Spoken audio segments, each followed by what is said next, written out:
12th Business Studies, lesson number 12, page number 228.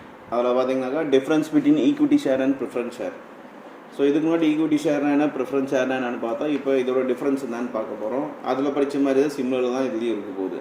அதில் வந்து ஒரு டேப்லர் கேலம் மாதிரி கொடுத்துருக்காங்க. ஃபஸ்ட்டு பேசிஸ் ஃபார் கம்பேரிசன், எதை வச்சு கம்பேர் பண்ணுறாங்க. செகண்ட் ஈக்விட்டி ஷேர், அப்புறம் ப்ரிஃபரன்ஸ் ஷேர். ஃபஸ்ட்டு எதை வச்சு கம்பேர் பண்ணாங்கனாக்கா meaning, payment of dividend, repayment of capital, rate of dividend, voting rights, convertible, arrears and dividends.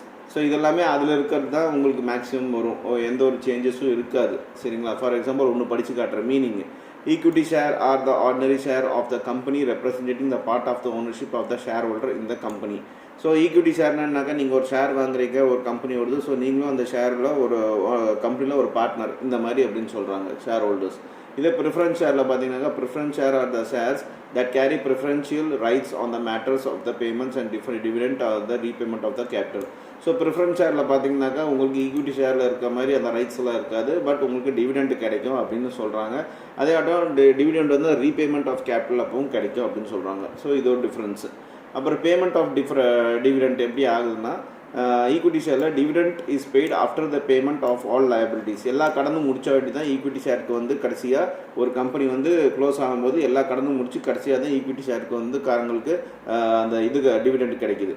அதே ப்ரிஃபரன்ஸ் ஷேருக்கு பார்த்தீங்கன்னாக்கா அவங்களுக்கு ஈக்விட்டி ஷேருக்கு பே பண்ணுறதுக்கு முன்னாடியே டிவிடெண்ட் ஷேர் ஹோல்டர்ஸ்க்கு வந்து அந்த காசு வந்து அவங்க கொடுத்துட்றாங்க.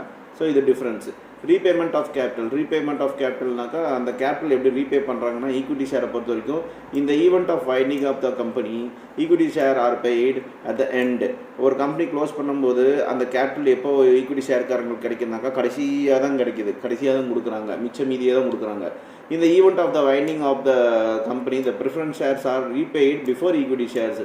இதே ப்ரிஃபரன்ஸ் ஷேர் நீங்கள் ஹோல்டராக இருந்தீங்கன்னாக்கா ஈக்விட்டி ஷேர்காரங்களுக்கு கொடுக்கறதுக்கு முன்னாடியே உங்களுக்கு செட்டில் பண்ணிவிடுவாங்க அந்த கம்பெனி க்ளோஸ் ஆகும்போது அப்படின்னு சொல்கிறாங்க. ரேட் ஆஃப் டிவிடெண்ட் வந்து ஈக்விட்டி ஷேருக்கு வந்து ஒரே மாதிரி இருக்காது, ஃப்ளக்சுவேட் ஆகிட்டே இருக்கும். அதே ப்ரிஃபரன்ஸ் ஷேர் நீங்கள் வாங்கியிருந்தீங்கன்னாக்கா ஃபிக்ஸடாக இருக்கும். இந்த இவ்வளோ தான் அப்படின்ட்டு ஃபிக்ஸடாக இருக்கும், கடைசி வரைக்கும் டிவிடெண்ட் வந்துகிட்டே இருக்கும்.